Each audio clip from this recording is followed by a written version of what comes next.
All right, Shabbat Shalom, everybody online. Shalom. I got brother Jacoby with me. Jacoby the Bantu, is it on Instagram? Yeah. So you can follow this brother. He also teaches on Instagram as well. Right. So today we are getting back into our series of identifying the Israelites, and we're going into part 6. So let me share my screen. And we're gonna get into it, y'all. We ain't gonna waste no time. All right, DNA. So, like I always like to do before I start, I like to kind of go over previously what we went over, and then we get into the new topic.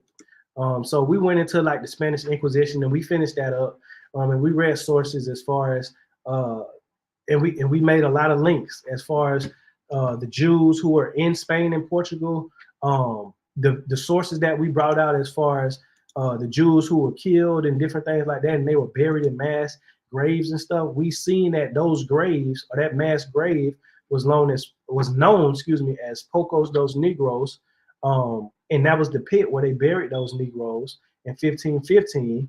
And that pit just so happens to be on the corner of Jew Street, right? And it's located in the black part of town called the Macumbo, which means fleeing slave, right? So that's how we made the link as far as who the Israelites were, because they were called Negroes, as we read sources that they were called Negroes. And then the same place where the Negroes was buried just so happens to be on the corner of the Jew Street, or Traverso do Judeo, right? Then we went into some archaeological research that shows the skeletons from this place that happened between the 15th and the 17th century, and it shows that these people were African Bantu speaking populations, right? So that's just consistent with the sources that we read that said the Spanish Jew is the Spanish and Portuguese Jew is always dark skinned, he's always black. They called them Negroes, they called us Negroes. So we went into that, and we made some links as far as the Sao Tome, because that's where the children of the Hebrews, that's where they were taken to, which is off the coast of West Africa. They were either taken to Sao Tome, they were either taken to Angola, Congo, Guinea, basically the places where the Portuguese had colonized, right? So we read all of that. And then we also read as far as the Little Black Book, or the Libro Negro. This is the book that held the consequences as far as the Jews who were convicted of being heretics. Oh. The Little Black Book was called the Libro Negro. Okay. Right? You see what I'm saying?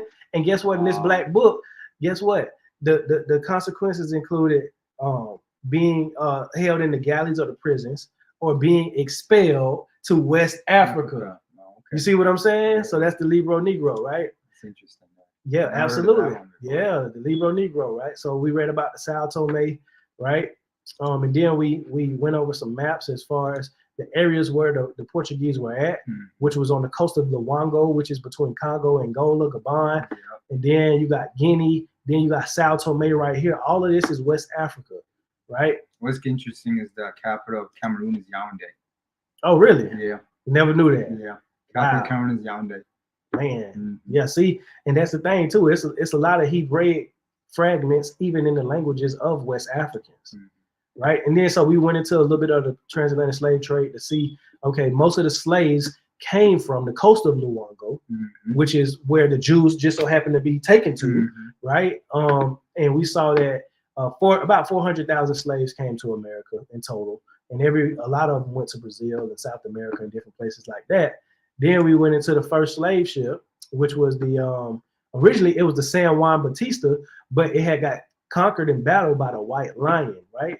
And the White Lion, they stole the slaves that were aboard, who were meant to go to Mexico City, and they brought them to Jamestown, Virginia, 1619, right? So those Jews, those Negroes, which were Jews too, they came from Angola. They came from the coast of Luango. They were supposed to be going to Mexico, but instead they came to America 1619, and that birthed the transatlantic, well, not the transatlantic, but the Americanized slave trade. Because remember, for 100 plus years, they had already been going to South America, right? So they came to North America later.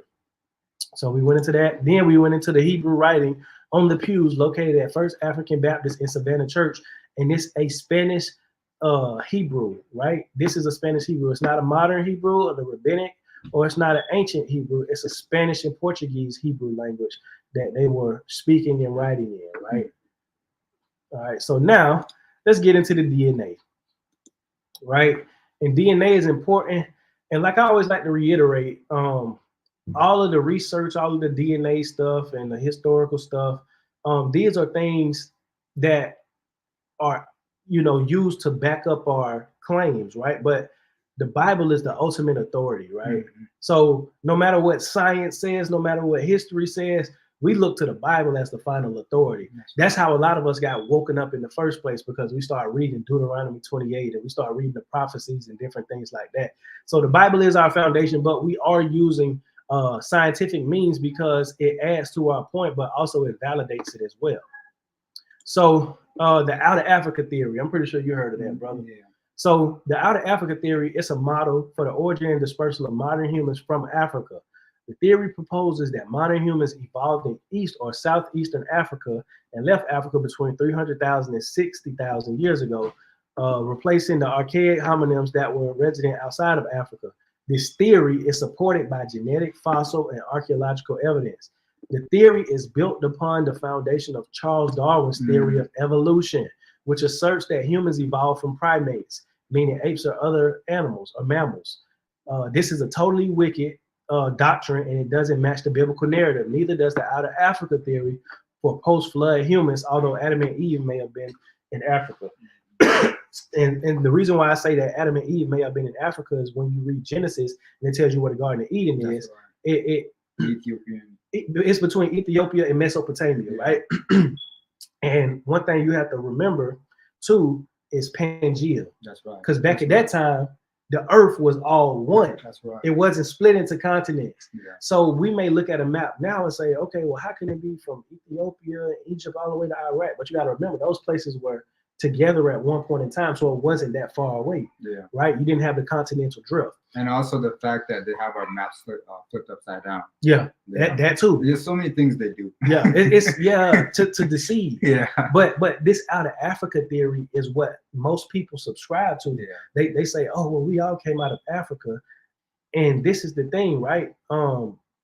If the foundation is from a theory that Charles Darwin, the theory of evolution. Now we know the theory of evolution is false, which he himself rejected. Exactly, but we know that is false because it's saying that we came from monkeys. That's right. We came from animals. We know that's not true. But if it's built on top of that, then we have to question the Outer Africa theory as well, and we have to compare it to the Bible. That's right. Because post-flood humans didn't come out of Africa; no, they came out of Eurasia. Okay. Mount Ararat is in Turkey. Okay. Right? The ark rested on what? The top of Mount Ararat. That's what the Bible says. So we have to go based off of the Bible. So we have to reject this out of Africa theory. So let's go to Genesis 8:4. It says, and the ark rested in the 7th month on the 17th day of the month upon the mountains of Ararat. This is Mount Ararat right here. Right? This is in Turkey. This is in Eurasia. This is between Europe and Asia. So this is where it says that civilization post-flood began. Shem, Ham, Japheth, they all came from Mount Ararat. That's right. Right? And so and another thing I want to add, if Ham was black, Shem had to be black. So did Noah, and so did Japheth. That's right. So that's another thing that is not logical when a lot of European or heathenistic people they try to sit here and say, well, the three sons, the three races. So you got Shem, who was yellow or brown, you got Ham, who was black, and you got Japheth, who was white. So it's like, show me anywhere in the world where you have a set of parents that give birth to 3 different races of sons. Yeah, and even then though, it's like, even if they're a different complexion, doesn't mean they're different races. Exactly. Because Negroes give birth to different complexions. Exactly. And also the idea of the 3 race theory that comes just straight out of extra Jewish biblical literature. Absolutely. Yeah, which is a lot of it's really wicked. It is, and this is what me and the brother were talking about before we got on here. Race is not a real thing. Race is not real. There's a book called Nature Knows No Color Line, written by J.A. Rogers. It's a very great book. But in that book, he tells us that you can have somebody who looks a certain way and they can still be of a certain bloodline, right? They can still be of a certain nation. Just like if you look at Hispanic people, you got black Hispanics that look like me, and then you got all the way to the whitest of whites that look like Europeans. But guess what? They're related. That's right. They're literally related. Now, some of their Y DNA may differ, but for the most part, you can have somebody in the same family that's blacker than black, Yeah. all the way to the whitest of whites, and they'll be in the same family. That's right. Right? Same thing with the Arabs too, because you got a lot of black Arabs that they don't show. That's right. You see what I'm saying? So this theory of race is not real. So if Ham was black, Shem had to be black, and so did Noah. Noah can't give birth to if he's a white man, he can't give birth to a black baby. No, it's impossible. It's impossible. It's impossible. You see what I'm saying? And that's how it's like, how in the world could the first people of this earth be anything else but dark skinned people? Exactly. Especially when, and this is no disrespect to anybody of a paler skin tone or more European like features, but those are recessive genes. That's just reality. That's just the reality of it. Those are recessive genes. Just like, okay, I breed dogs, right? I'm not comparing humans to dogs, but what I'm saying is when it comes to genetics, right? Dang, I lost my point. When it comes to genetics, right, you have dominant traits and you have recessive genes, right? And if you're trying to get a product, right? So say if I got a white German Shepherd. If I'm trying to breed white German Shepherds, I have to take the dogs that have those genetic qualities in them. And it just so happens in dogs that white is a dominant trait and black is a recessive trait. Really? Yes. I didn't know that. So if you want to have an all black dog, then you have to have two dogs that have that recessive gene. Mm-hmm. If you want to have an all white dog, you have to have two animals with that dominant gene, mm-hmm. right? And it's kind of the same with human beings. You have recessive traits and you have dominant traits. More nappy, 4C hair, that is dominant. That's a dominant trait because it's meant to not house any lice or anything like that. You know what I mean? Also, darker skin is meant for you to be able to survive in the sun. And to, you know what I'm saying? So that is a dominant trait. So the lighter it gets, the more recessive it becomes. I know blue eyes look good, but they're recessive, mm-hmm. right? And that doesn't mean that you're less than human. No, it just means that that's a recessive trait. We all have some sort of recessive genes and some sort of dominant genes, right? So the biblical narrative, Genesis 9:18, it says, and the sons of Noah that went forth from the ark were Shem, Ham, and Japheth, and Ham is the father of Canaan, right? And then, so they came out of Mount Ararat, right? This is where they were at. This is where the ark rested. They went down into Babylonia, Mesopotamia, the first civilization. That's right. This is recognized by scientists, historians, and everybody else that this is the cradle of modern civilization. That's right. Right? So Genesis 10, verses 8 through 10, it says, and Cush begat Nimrod. He began to be and let me pause right there. The word Cush means black. Exactly. The word Cush means black. So his name is telling you who he is. It's telling you he's a black man. And it says he begat Nimrod, meaning he had a son named Nimrod. So if Cush is black, Nimrod has to be black, right? Yeah. All right. It says he became a mighty one in the earth, and he was a mighty hunter before Yah. Wherefore it is said, even as Nimrod, the mighty hunter before Yah, in the beginning of his kingdom was Babel and Erech and Akkad and Calneh in the land of Shinar. So this is the land of Shinar, right? Akkad, you see Babylonia. This was the beginning of his kingdom, right? In Mesopotamia. So Cush, who was the son of Ham, right? Yeah. Ham came out of Mount Ararat.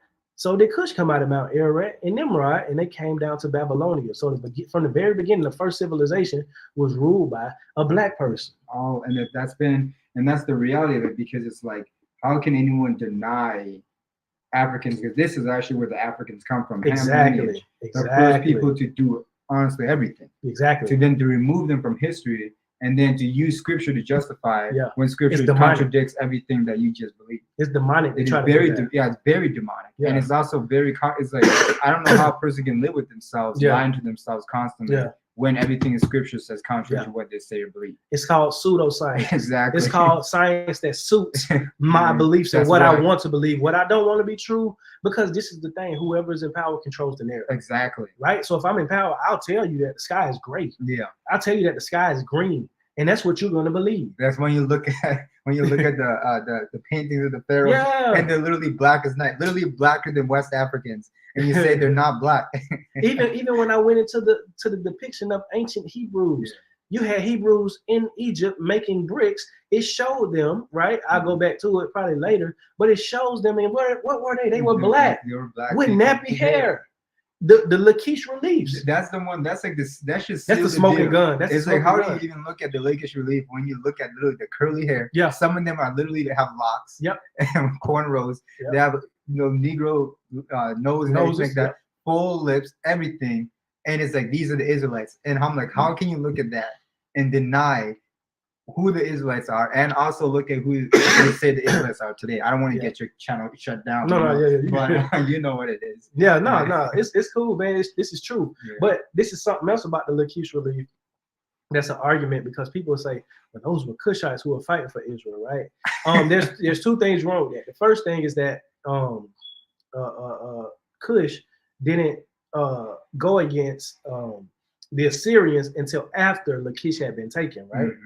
I forget the name, King Taharka. He sent the message to was it Shalmaneser? No, Sennacherib. Yeah, it was Sennacherib. He sent the message to Sennacherib after Lachish had been taken. That's right. But also the second thing is this: there are Ethiopians on that relief. There are Cushites on that relief, and guess who they look like?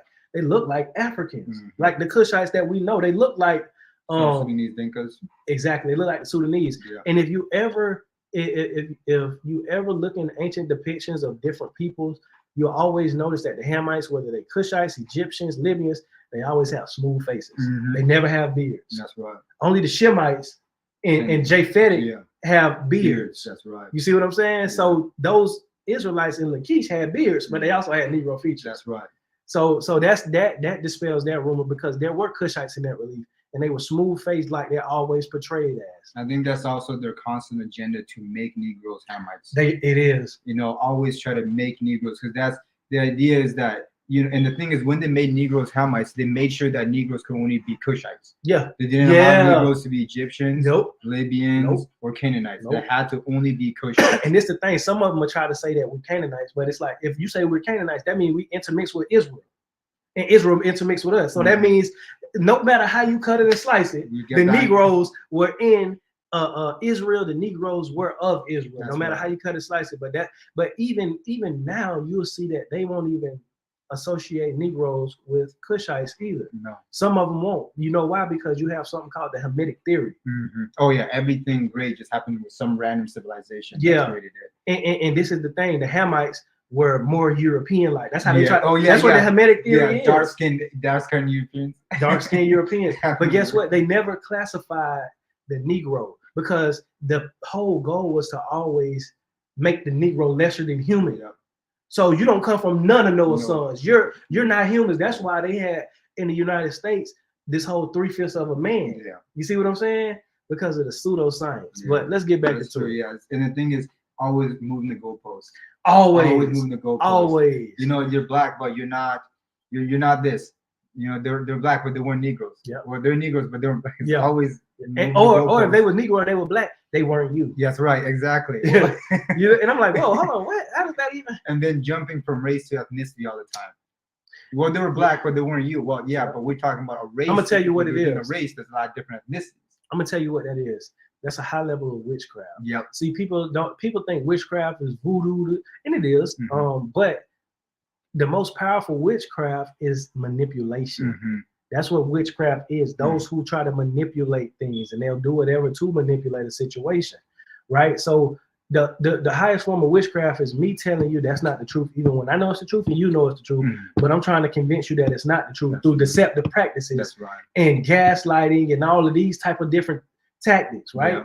Or pseudoscience through trying to punish you even when you tell the truth. Yep. Like they did with Kyrie Irving. Yeah. Like they did with any black celebrity who comes out and they say anything bad against those people and they try to assert us as being the Hebrews, they are, chastised, and that's when the Holocaust talk always come up, and now they try to say y'all are Holocaust deniers. And it's like I never even said nothing about the Holocaust. All I said was black people are Hebrews, and now you done tied me to people who literally have said the Holocaust never happened when I never said that.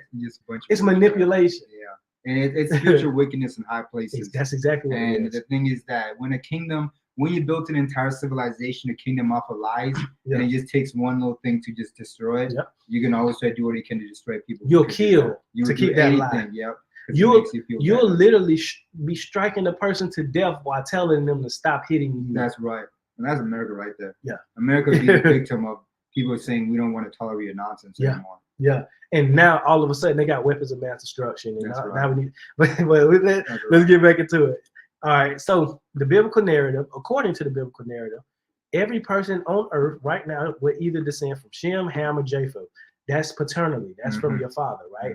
And this is the thing. You know, we all have mothers too, and our mothers or women, they have a haplogroup too. It's just not a Y DNA haplogroup. It's your mitochondrial DNA. Yeah. You see what I'm saying? But we don't trace through mitochondrial DNA, especially with the Bible, because what?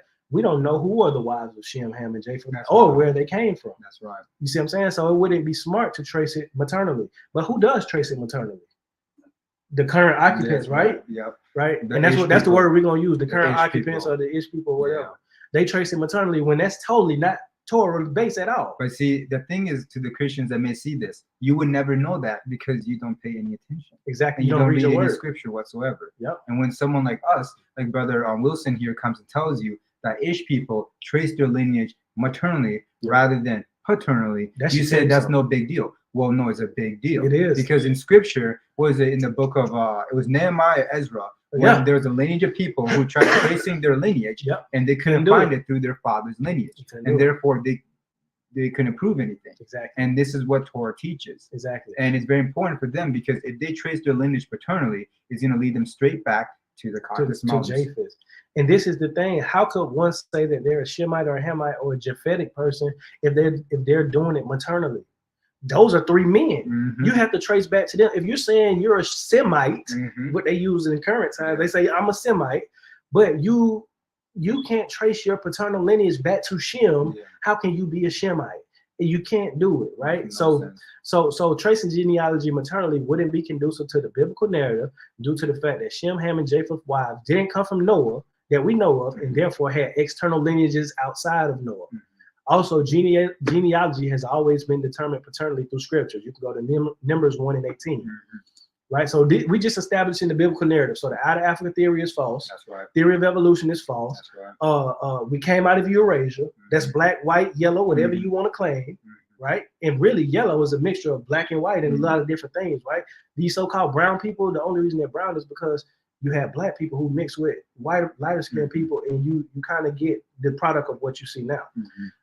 But why DNA haplogroup? This is how you trace your DNA back to your father. Your father gives you your Y DNA haplogroup, and you pass it down to your son, but it comes all the way from Adam. And in this time, post-flood, it comes from Noah. That's right. You see what I'm saying? So in human genetics, the human Y chromosome DNA haplogroup is a haplogroup defined by mutations in the 9 recombining portions of DNA from the male-specific Y chromosome called Y DNA. Many people within the haplogroup share similar numbers of short tandem repeats, or STRs, and types of mutations called single nucleotide polymorphisms, or SNPs, right? You have a lot of SNPs, especially in the E DNA, right?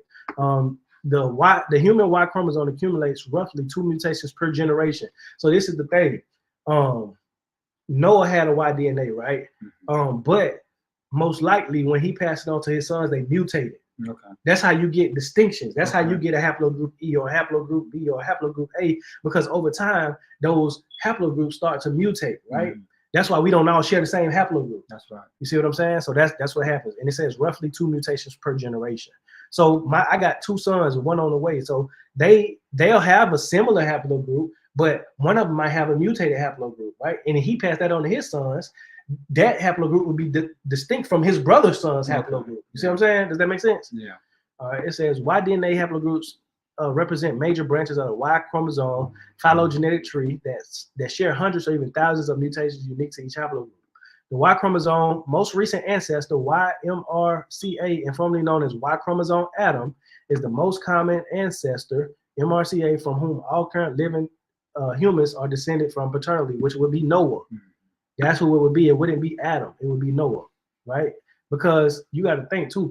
Pre-flood, they had different DNA and genetics too. All kinds of stuff. Yeah, you had I forget these scientific terms they call them, but you had humans who were like large, like the Nephilim, and then the Neanderthal, and then you got some humans who were like super small, like the genetics was different, and that's because in that time they were doing wickedness and they were really going into that fallen angel knowledge, creating a lot of different kind of creatures, if you will. That's right. You see what I'm saying? They're doing stuff in there that, I mean, you have some other that scientists are trying to do today. Exactly, because that DNA, I mean, that information, you know, people tap into that, but that's through witchcraft. Like they're doing in CERN, like in Switzerland. Yeah, that stuff is just so wicked. Yeah, and they're trying to get that knowledge back that we had pre-flood. And I'm gonna tell you another thing, what I believe. But I mean, it could be true or false, but I believe the pyramids were built pre-flood. I don't believe they were built post-flood. I don't believe they were built by the Egyptians. Okay. I don't. They could have, but just looking at it, you had that, and where they're located, what they do, they're power conductors, right? You got to think like originally they were covered in limestone. They were white. And they had a gold tip. That's right. You see what I'm saying? And nobody's buried in the pyramids, right? They're buried in the Valley of the Kings and different things like that. So the pyramids were for a specific purpose, but I believe that was from fallen angel DNA or knowledge rather, fallen angel knowledge that I believe that as well, that a lot of it is the influence of external forces or information, because the way it's designed is so perfect that people still cannot perfect it. The mathematics on it is crazy. Yeah. And this is the thing, this is another reason too why I also believe that is because you got pyramids on each continent. So it's not just in Egypt. Yeah. You also have them in South America, North America. You have them in Asia, all these different places. So I believe that, you know, pre-flood, Pangea, before Pangea, before the spread of the continents and all that, they were doing a lot of different things, which is why the Most High flooded the earth. That's right. Right? And I mean, think about Babylon, Nimrod, the first thing they want to do is build a tower. To reach the heavens. Exactly. Yep. So why DNA in short? Oh, well, yeah. Simply put, every male gets a genetic signature marker from their father, which goes all the way back to one of Noah's 3 sons, according to the biblical narrative, right? So that's just simply put, that's what your Y DNA is. Every male has one. Females don't have a Y DNA. They have to look at their father's DNA to tell what would their family DNA be. All right, so the Y DNA BT/CT root splits, right? So in the Y chromosome family tree of all mankind, the first basal branches are represented by many subclades of a paternal lineage. Paternal lineage A, I'm sorry. The important clade BT represents the subclade of one of the subordinate branches of the paternal clade A. Of the sub branch A1C, the paternal clade BT split into the branches B and CT. The paternal lineages A and B remained in Africa, where they are found distributed principally in sub-Saharan Africa, right? So what this saying is there was a split, right? Initially, it was so Y chromosome Adam, which would be Noah. That from that, right, you have a BT and a CT split, right? BT, when it split, it had haplogroups A and B. They stayed primarily in Africa. That's what most likely be Hermetic haplogroups that are native to Africa. And then you have CT, which splits into haplogroups C, D, E, all the way through the rest of the haplogroups. So that would have to be Shem and Japheth in there because of where they were at, right? Where they were dispersed to, whether it was in Asia, Western Asia, Africa. Do you think that the BT, which would be the Hamitic one, do you think that's the most unmixed one? Yeah, I believe so. And when we start kind of looking at the charts, you'll see that, right? So it says the tree shows the alpha haplogroup, right, which is the ancestral haplogroup of the African and non-African. That would be Noah haplogroups. And the beta haplogroup, which is the ancestral haplogroup, close or identical with BT haplogroup in current classification. The left branch represents haplogroup A and its subclades. The right branch of haplogroups F through R, including T, represents Europoids or Caucasoids before present. Haplogroup B arose, migrated into Africa. The Mongoloid and Austronesian haplogroup C, apparently the Middle Eastern haplogroups D and E split. So this just confirmed that haplogroup E is Middle Eastern. Right there. I mean, if you want to be honest, we don't really even got to go any further because it just showed you that haplogroup E is Middle Eastern. But it says that the DE split, right?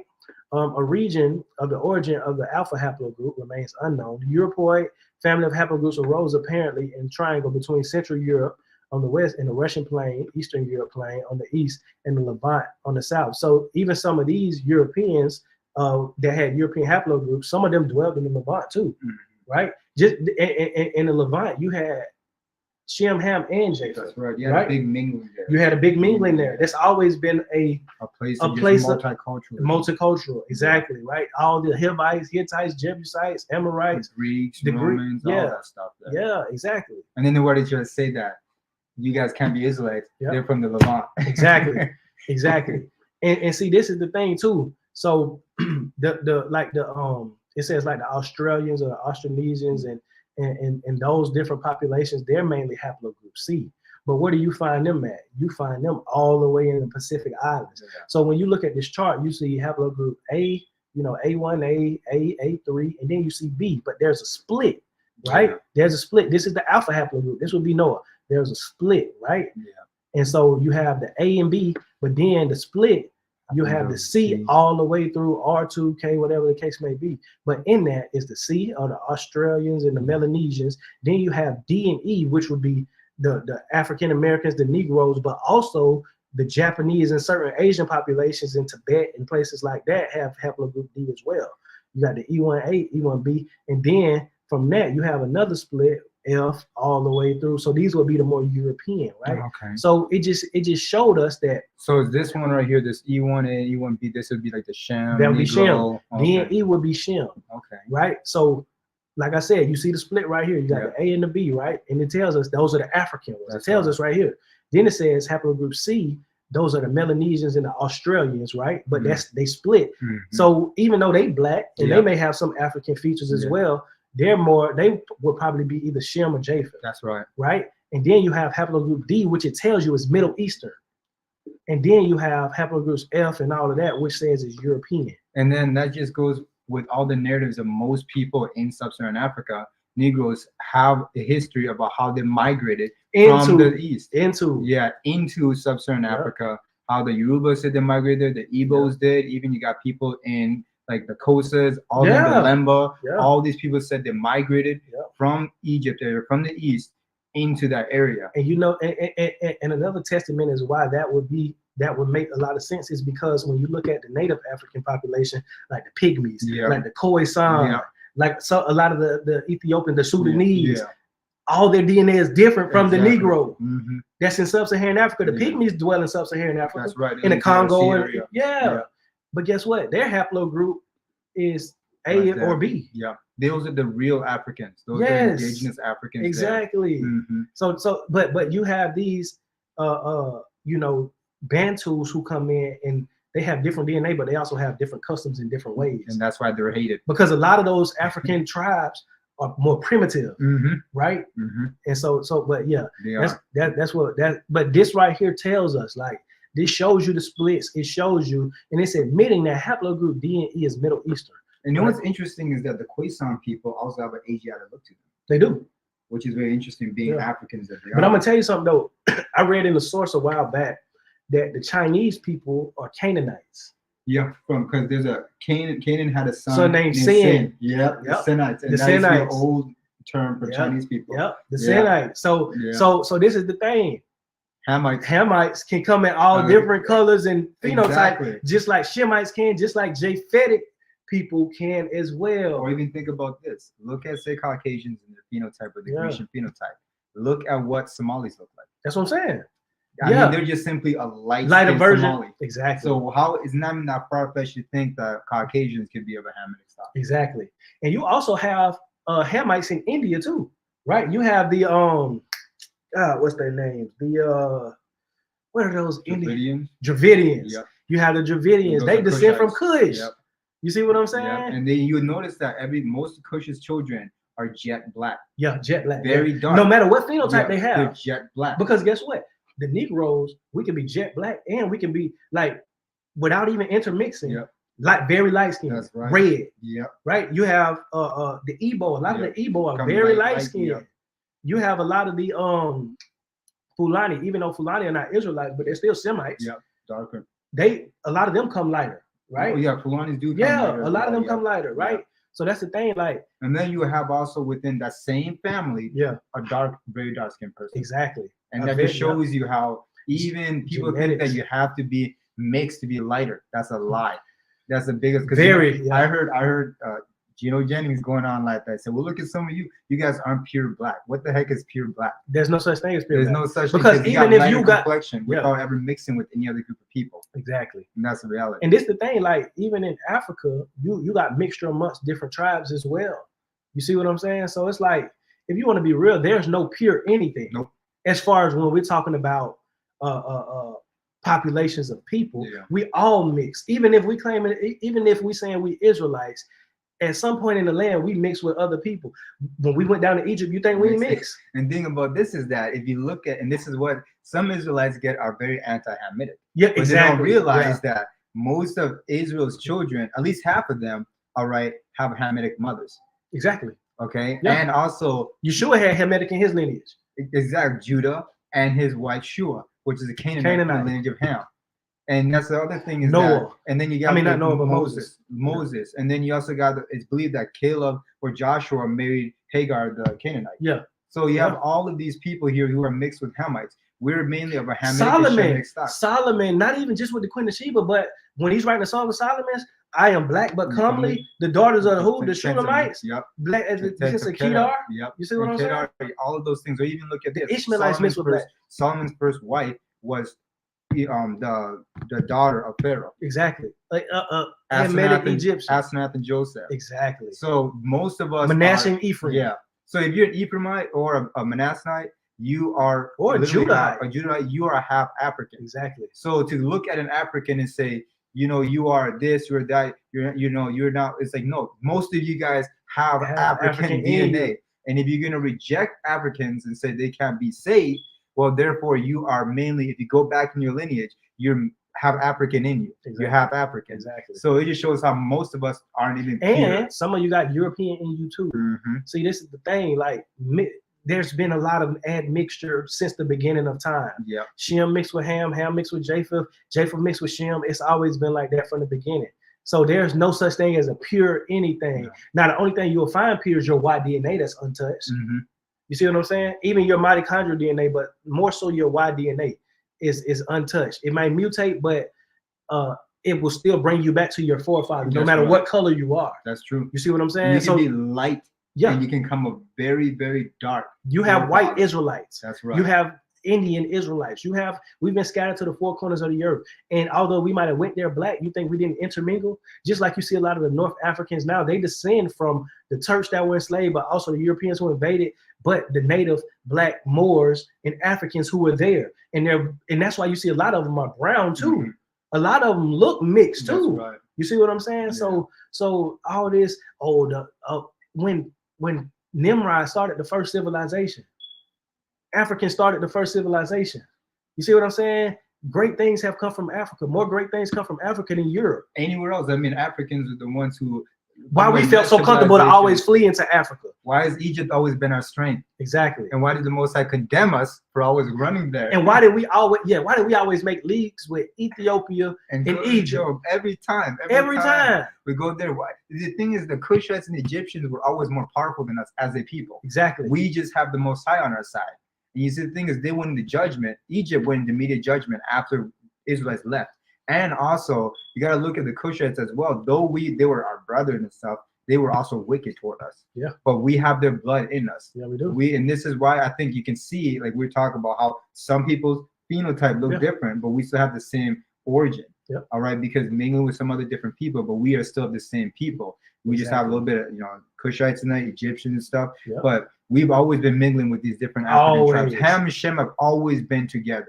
Always. And for y'all anti-African, why is it that we always fled to Africa, and why is it that we always made league with Africans, right? We always did that. We felt comfortable enough to flee. Yeshua fled into Egypt. We just what we read today, Jeroboam. Where he fled to was Solomon trying to kill him. Egypt. That's what we will always flee to is Egypt. So all this anti-African, all this, like, at the end of the day, the only thing that saves you is your faith. That's right. Because you can have haplogroup E1, B1A, be of the purest. You go back to Judah or whatever tribe you go back to, but you still go to hell because that's not what's saving you. It's your faith in the Most High that saves you. You can have haplogroup A, C, J, whatever, whitest of the whites or the blackest of the Africans, and they'll come into the kingdom before you come into the kingdom, right? So let's continue. All right, so it says modern people split from BT/CT haplogroups, right? So we know that BT and CT, we see that they split from the alpha haplogroup, right, which would be Noah, and the BT, which has haplogroups A to B, and then the CT, which breaks down from, because you have a split at CT too. Okay. The split at CT splits D and E from C and all the other ones, right? So we see the departure of a first African branch, haplogroup A0, from the main line. None of the non-African groups, haplogroup CT among them, descends from that departed haplogroup. A0 equals A1B in the graph above. We just saw that in there, right? The next fork took place at haplogroup A1. African haplogroups A1A, A1A1, A1A1, yeah, with downstream SNPs M30, 31, PA2, V4, others on one hand, and the rest of the tree on the other. None of the non-African haplogroups, meaning CT and those that among them, descend from the second African branch, which is A1A in its subclase. The third fork represented by haplogroup BT, which is shown in the lower part of figure 2, is obvious the haplogroup BT does not descend from the African haplogroups having index A, since all of them are positioned on the upper part of the tree, figure 2, which is BT in the lower part, right? So in other words, BT/CT splits, and from BT comes all the lines. The modern A haplogroups would be haplogroups of Ham that they said are African and have been in Africa. In CT, and from CT comes DE, Shem, and CF, Japheth. Okay. So the split at CT is DE and CF. So the monophylactic, meaning a monophylactic, that just means the family or the clade. Okay. The monophylactic AB is Hamites, right? The monophylactic DE or Yap is Shemites, and the monophylactic CF would be Japheth. Those are the three splits. Okay. So that's how you can get 3 sons from the alpha haplogroup because of those splits. Right. So here we just have a haplogroup tree where we see in haplogroup A and B split right here at the top. See, none of these split from each other. This is where the split happens at, right? Mm-hmm. So you got this split right here, which is A and B. Then you got the CT, which splits into D, E, and CF, right? This is where the 3 split off at. You see what I'm saying? Mm-hmm. So this would be Noah right here, the alpha haplogroup, which splits into CT and BT. So Noah would have haplogroup BT/CT, that's right? Ham would have A and B. And just because it says A and B doesn't mean Ham is older than Shem or Japheth. That doesn't mean that. That's just what the splits are at. You see what I'm saying? Then you have the DE, and then you have the CF. And this only makes sense. We can conclude this because we can see where those haplogroups migrated. Mm-hmm. These have always been in Africa. If these would have been in the Middle East, then we would say that would be Shem. Or if they would have been in Europe, we would say that would be Japheth. But no, that the oldest of these were found in Africa, and this is where they always were. It's remarkable how the DNA matches the little bit narratives. It does. It does. Just like the fact that so many of them Negroes in Africa say we migrated from Egypt, from the Middle East area. And it backs it up. And then the thing about it is like, and this is the terminology, a lot of how deceptive it is. There is no Middle East. That's just Northeast Africa. Yeah. But they'll create those terms. Yeah, those terms. But still, like the people saying that we came from these areas here. And then the DNA literally shows E1B1 and E1B1B coming from the Middle East area. Absolutely. Asiatics, all that area there, which is it's interesting. And then of course that's where like you have like the saying that the Elamites is where like when what is it, that source where it says like the Elamites in Mesopotamia have to have Negro features. Yeah, Negro features. Yeah, that's Sir. No. That's Sir Harry Johnson. Yes, right. Yeah, exactly. And it's interesting because the Syriologists like George Rawlinson will explain, who backs that up as well. Yeah. And you have other people who out of source that says it speaks about how the first people in Mesopotamia or Babylon were Cushites. Yeah, exactly. Yeah, man. And like you said, this all matches the biblical narrative. Exactly. Right? So this is the thing. The CT, where did they go? They went east and north, right? That's Japheth. So like I said, you have the Melanesians and the Australians who are haplogroup C. They went all the way east. That's right. You see what I'm saying? And look at how they look. Look at how they look. But you think that in the Eurocentric view, the 3-race theory would say that all Japheth is in the north in Europe, which is a fallacy. Yes, it's a huge fallacy. And then the fact that the Asiatics, like say the Chinese, are actually Hamites. Exactly. Which just shows you. And the Japanese would be Shemites, a lot of them, because they have haplogroup D, a lot of them. You see what I'm saying? Even though they look similar in phenotypes, but their haplogroups are different. So that goes to show you that race and ethnicity or genetics is 2 different things. Yeah, you can class them as the same race. They all Asians. They live on the continent of Asia. They look the same. Yeah, but their Y DNA is different. So according to the biblical narrative, we have to go based off of who your father is. You see what I'm saying? So here we have the CT, which we see where they migrated to east to Europe and to the east, and then you have the DE, which stayed in the Levant area. So that's how we could, based off of logic, just associate which haplogroup with which son. You know what's interesting is that the Japanese had an Edo Empire. We have Edo people in Nigeria. Yeah, and they probably have some of those sharper features too with the slanted, because black people look at their last names too. What's that? The way their last names are, and you look at how Japanese people's last names are, there's just some similarities. And see, I'm gonna tell you something else, and this is something I brought up to a brother. Shout out to Will, son of y'all. Man, the brother brought out he brings a lot of great sources, man. We miss you out here too, man. Yeah. We miss you out. But one thing I messaged him about, because this is what came to my mind. I'm like, you ever heard of Mongolian spots? No.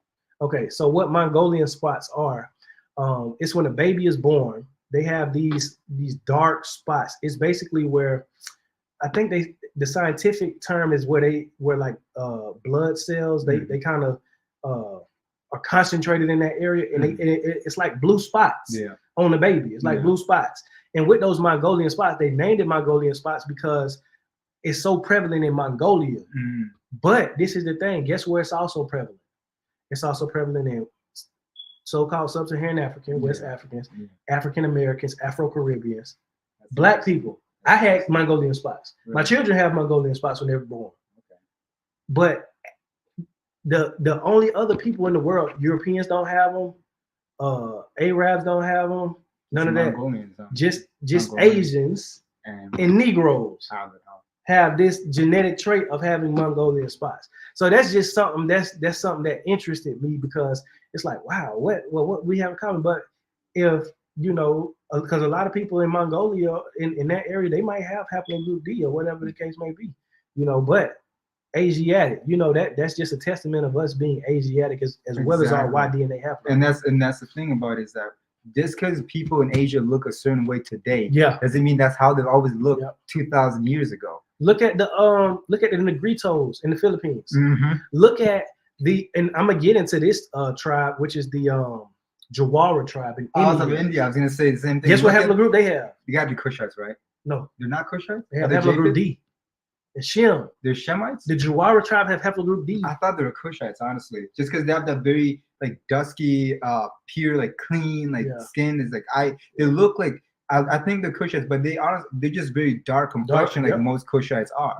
Kind of almost Dravidian type. Yeah. But okay. See, that's why you can't go off appearance. Exactly. Let's see, and I'm gonna get into it. Right. All right. So that's interesting. So to go over this basically is another chart that shows us the split, and we see the split with the Ham and Shem and Japheth, right?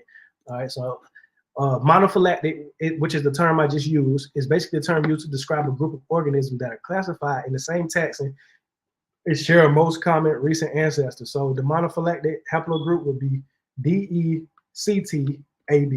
right? That would be the monophylactic. Geneticists who have the out of Africa paradigm and worldview do not group haplogroups into monophylactic families because they don't subscribe to the biblical narrative, which is why they would consider multiple people with multiple haplogroups that come from different roots all to be Jewish. You see what I'm saying? When the Torah tells us that the Jews and Israelites come from the seed of Abraham, Isaac, and Jacob, they always repeat that. The God of our forefathers, Abraham, Isaac, and Jacob, they would have had the same haplogroups, which would mean that they have to have the same genetic markers of their fathers from the same root. So basically what I'm saying here is the geneticists, when they class haplogroups, they don't view it in monophylactic families, right? Meaning that share the most common recent ancestor, because of the fact they're trying to have they're trying to make their own doctrines or their own pseudoscience, because they would tell you that haplogroup J is Jewish, haplogroup H is Jewish, haplogroup. But how can different haplogroups all be Jewish? And that's the thing. Or descend from the Israelites. Yeah, and at that point, then it's not consistent. Everyone's an Israelite. Everybody can say anything, because I've heard them say haplogroup J is an Israelite, haplogroup E1B1B is Israelite, haplogroup H is, and I'm like, whoa. These are all different families of haplogroups. Well, I mean, what Arthur Coulter said himself, that they come from the Caucasus, and they don't come from the lineage of Shem, Ham, and Japheth. And that's what they don't come from the lineage of Abraham, Isaac, and Jacob, but rather from the Turks from the Caucasus. And guess what? They share the same Y DNA haplogroups with the Turks. That's why a lot of people in the Middle East now, they have haplogroup J, and they have a lot of these European haplogroups. Why? Because of the Turkic invasion. Because of the Turkic Empire. Ottoman Empire. Ottoman Empire. And the thing about it is, that's why you look at the white Arabs today, they're just Turks. The white Arabs can't handle that, because a real Arab all right, is a dark skin, darker than many of us actually. Yeah. We're like, they think like black, like no, we're literally just a lot of them was brown. darker than us. Oh yeah, we're brown with a like we're technically ruddy. That's what we're brown. We're ruddy. Those Arabs, the Bedouins, the people from Kedar, those people are dark, black, dark skin. And so, and this is what I always try to tell people is that like we said, the Middle East, quote unquote, whatever, the Levant has always been a place where multiple ethnicities have mingled at, but it's also been a place of conquering constantly, from Iraq all the way to Egypt. That whole sliver, the Fertile Crescent, it has always been conquered. At first, it was conquered by the Hamites, the Cushites. Then it was conquered by a lot of the Shemites, the Syrians, and different things like that. Then the Medes and the Persians, who came from the other side of the mountains, from the Caucasus, they came too, they conquered, right? After the Babylonians, Japheth's lineage. Then you have the Greeks and the Romans. Then you have the barbarian tribe, the barbarians. Then you have the Ottoman Empire. That's right. Then you have the Brits, who just recently took it over and gave it back to the Ashkenazi. Right. So with all of these successions of conquering and mixing of seeds and sowing of seeds, of course the haplogroups would change. The native haplogroups would be either pushed to the south, or they would be isolated. Because what do you have? You have something called ethnic cleansing that literally happens. It's happening in Mauritania right now. It's happening in a lot of places in Africa. This is what happened in North Africa. This is what happened in Arabia. You have ethnic cleansing where because it's indigenous people. Because I'm gonna tell you one of the tribes who brought about that was the Medes and the Persians, because they were the Anglo-Saxons. Yeah, they were the Yes, that's where they came from, the steppes of the Caucasus. You're right. That's what I'm saying. And the thing about it is this: if you look at what old Greeks look like, if you look like they were black. BC Greeks, they were black. They're locked up. The people got locks. And when I looked at the old BC era, like 7th century BC era Greeks, they got locks on them, and they phenotypically do not look like modern Greeks. No, they don't whatsoever. And guess what? A lot of Greeks have E1B1B2. Really? Yes. Because I'm gonna tell you something. A lot of Greeks. So with Negroes and like haplogroups E and stuff like that, a lot of us, we carry a trait called the sickle cell trait, right? A lot of Greeks carry that too, who have E1B1B.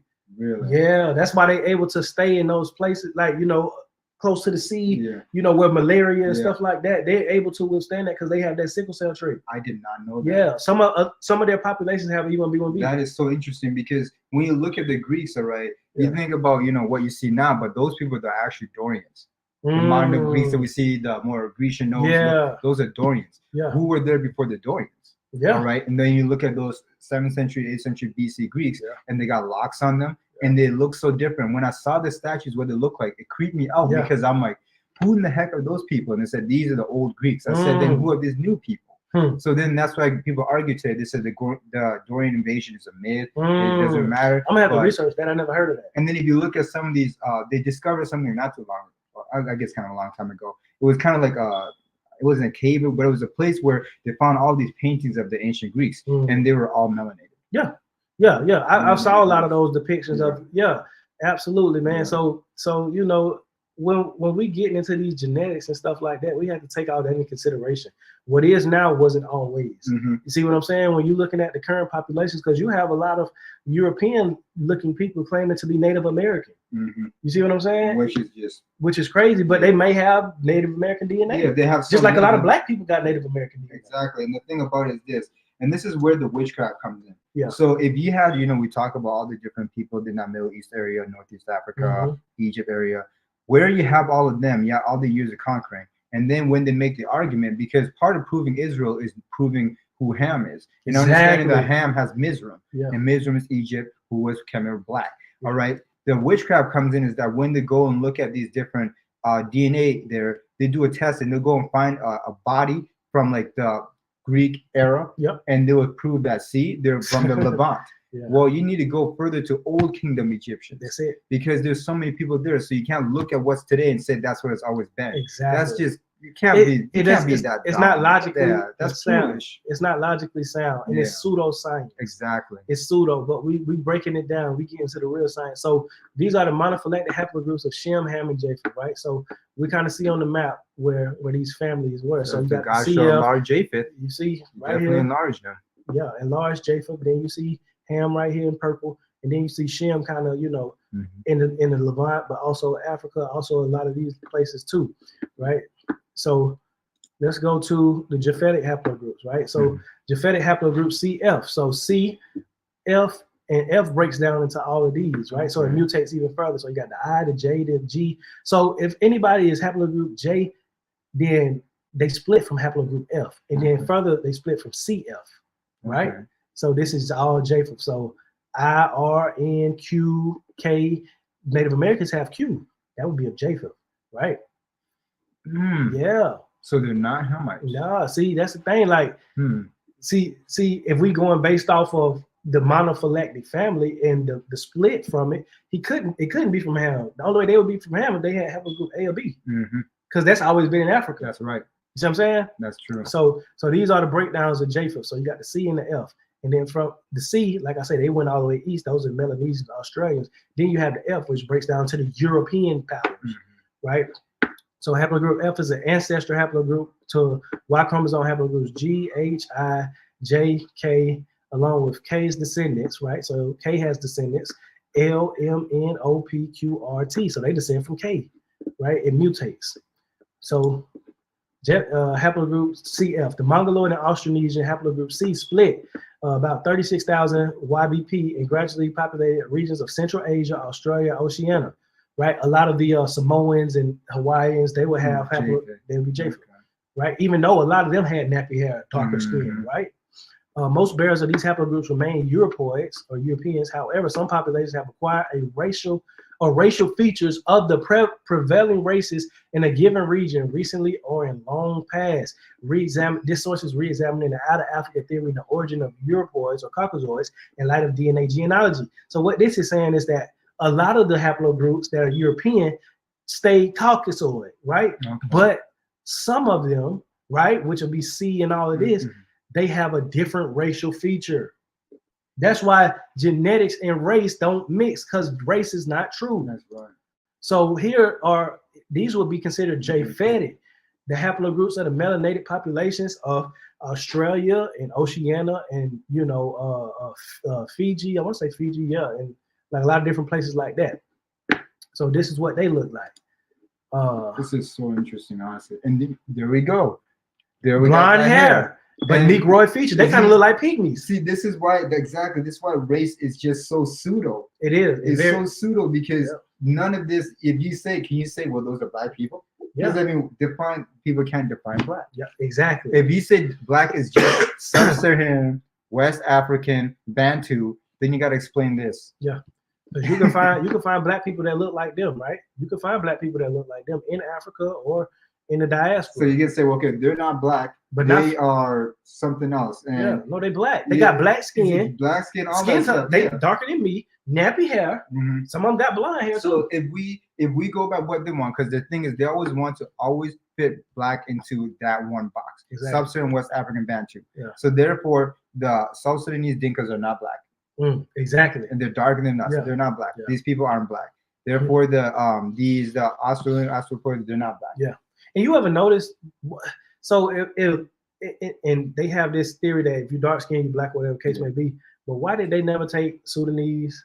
Why they never take a lot of these other tribes, the Khoisan, into slavery? Right? They ain't take them into slavery. They ain't take none of the Melanesians into slavery. They was black, right? No, it was only the Negroes from Negro land. Yeah. All right. They know what they're doing. Oh yeah, they know what they're doing. So we got Ham, haplogroup A and B, and then the Bantu expansion as well. So the later and more gradual E1B1A expansion into Africa, the later and more gradual expansion. This is from a source. This is a scientific source that says the haplogroup of E1B1A was later and more gradual, meaning it came in waves. The Bantu expansion is as expected from the spread of cattle herders from the north. What are Semites? Pastoralists. And then what did in the book of Genesis? Remember when Pharaoh and them instead said that even Joseph said that it's an an abomination for the Egyptians to eat with them. And guess what we just read today? What did Jeroboam do? What was the idols that he set up? The cow. 2 golden calves. That's right. When we came out of Egypt, we set up a golden calf. That's because we were pastoralists. When you look at the reliefs, the Lachish reliefs, when we look at a lot of the reliefs from even Nebuchadnezzar, when the Israelites were being taken out of their land and driven, what did they always have? Cattle. That's all. They always had cattle. And it's interesting because what was Abraham? He was rich in all cattle, all that stuff. Cattle. That's what we've always been. Jacob, what was he? He was a pastoralist, goats and cattle and sheep. Laban, same thing. Semites have always been pastoralists, cattle herders. And the Hamites have always looked down on us. Because guess what? Even in like the Dinka people, right? Yeah. They don't even use cows as currency. Yeah. Right? They basically worship cows too, but they're not like pastoralists and herders like us. But they use the cattle as currency and different things like that. But that has always been with us. We've always been a pastoralist people. Even in West Africa, we are pastoralists, right?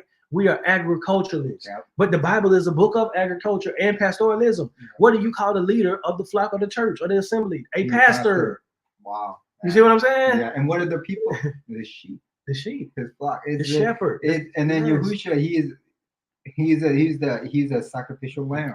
Exactly. So these E1B1A who came in later and more gradual were cattle herders from the north. Yeah. Right? Followed by the Bantu expansion to the southern tip of the continent, beginning approximately 2.5 KYA and ending within the last few hundred years, right? So we see that this is already pointing to who these people are, right? Yeah. All right. So in 2011, Atkinson reported a study on the phonemic diversity of world languages and found an African origin of the present languages. However, more detailed analysis of the phonemic diversity reflected an Asian expansion rather than an African origin. This is talking about the Bantus. Mm-hmm. He's looking at the languages and saying it's reflecting an Asian origin or expansion rather than an African origin. And we speak an Afro-Asiatic language, exactly. And the dialects of there are Afro-Asiatic.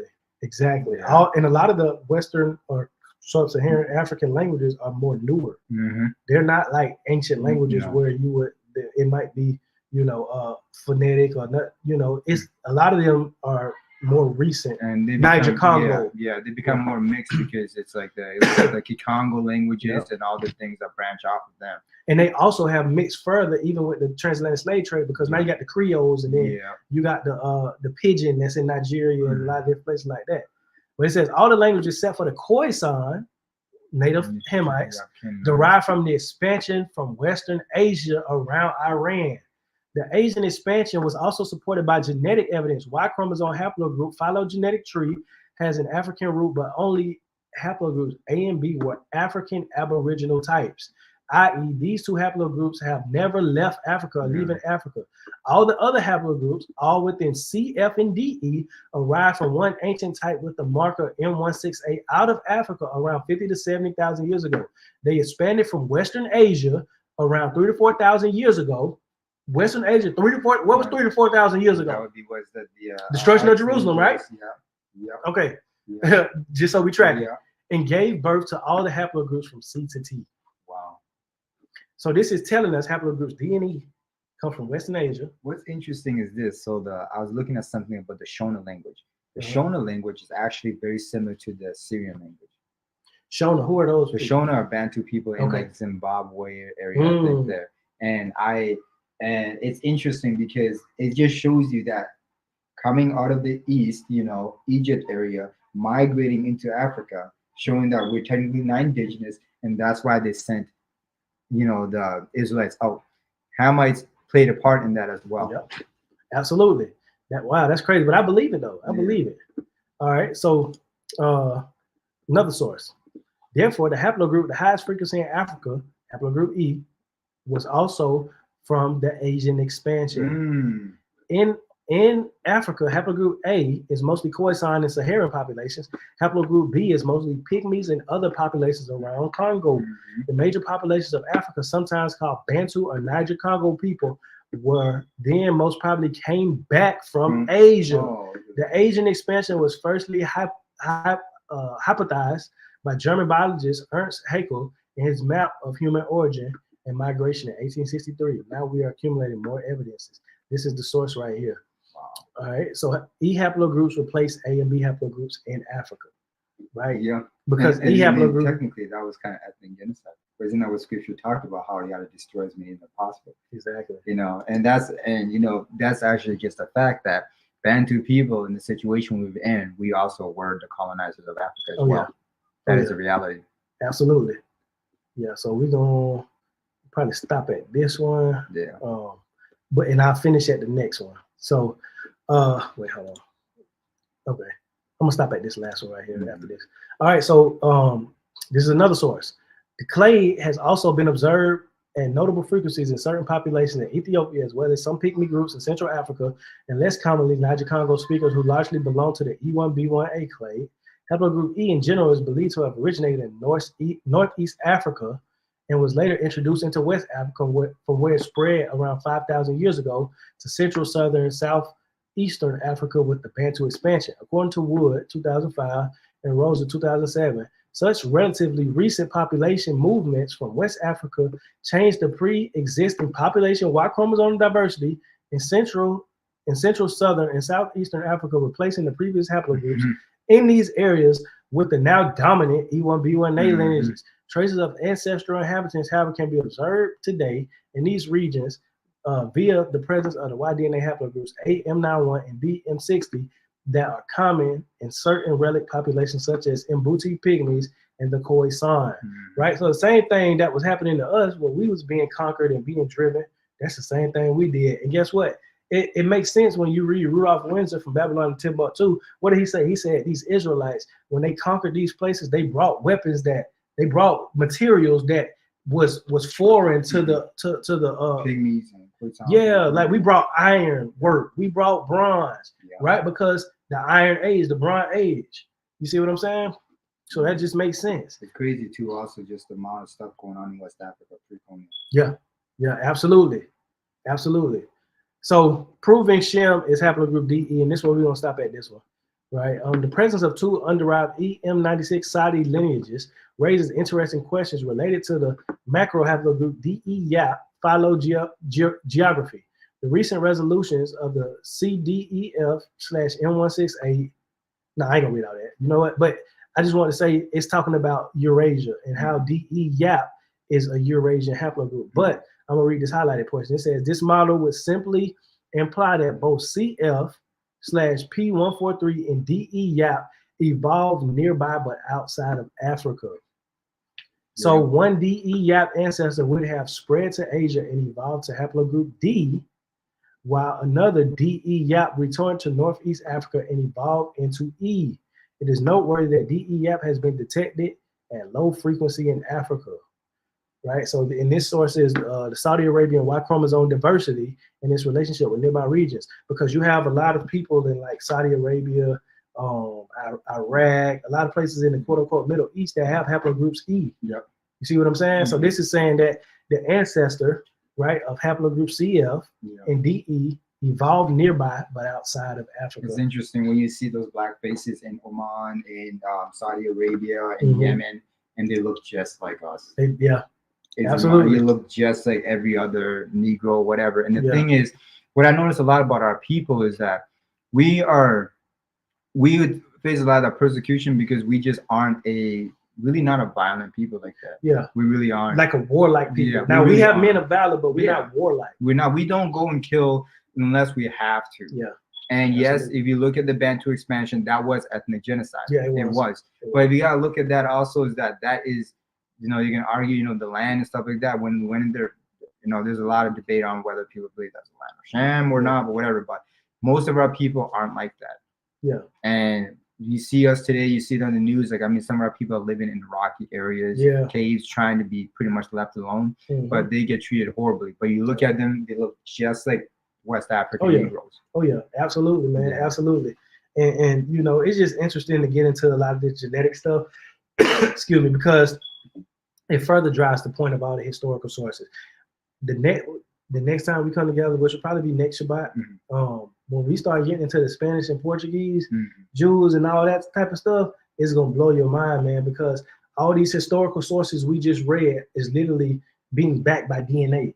First off, the prophecies in the Bible and the biblical narrative which was our foundation, was backed by history, right? Then we went into the history, credible sources, old sources from the 15, 16, 17, 1800s, that all was saying one thing that was contrary to what these new sources are saying. Yeah. And then now we get into the genetics, and it's showing us, right? It's showing us that they call us, oh, y'all just sub-Saharan African, but now the made up term to make up. But why is it saying our haplogroup is Western Asia? We are Asiatic. And where's Western Asia? The Middle East. The Middle East. That's where we come from. So when you say that, well, you know, the Israelites, no, they're Middle Easterns, you guys are just sub-Saharan Africans. Well, that's where our origin is. Exactly. And you can't, and to think that a people where they are today is where they've always been is just so foolish. Yeah.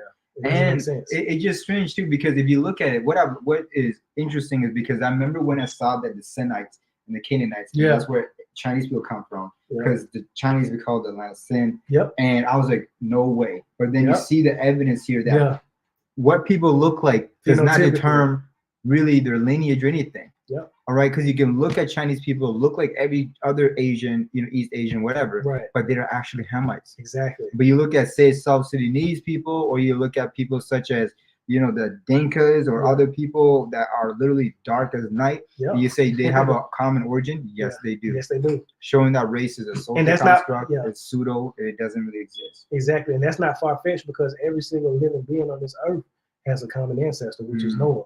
So it wouldn't be far-fetched that somebody that's blackest of the black look African or is African versus a pale Chinese person or a European look like person or whatever. They can all come from the same forefather, right? But that's just genetics for you. So, you know, with that, brother, I just want to say appreciate you for assisting me, man. We'll come back next Shabbat and we'll finish it up. We'll finish up this with the genetics and stuff, and I hope it's blessing y'all. But yeah, man, you know, if y'all got, leave a comment in the comment section. If you got more info to add. If you don't believe it, then drop your sources if you have something to refute this, because like a lot of the brothers in the Israelite community like to say, either source up or shut up. These are all sources from geneticists. These are all credible. All right. So with that, I'm gonna say Shabbat Shalom, family. Shabbat Shalom.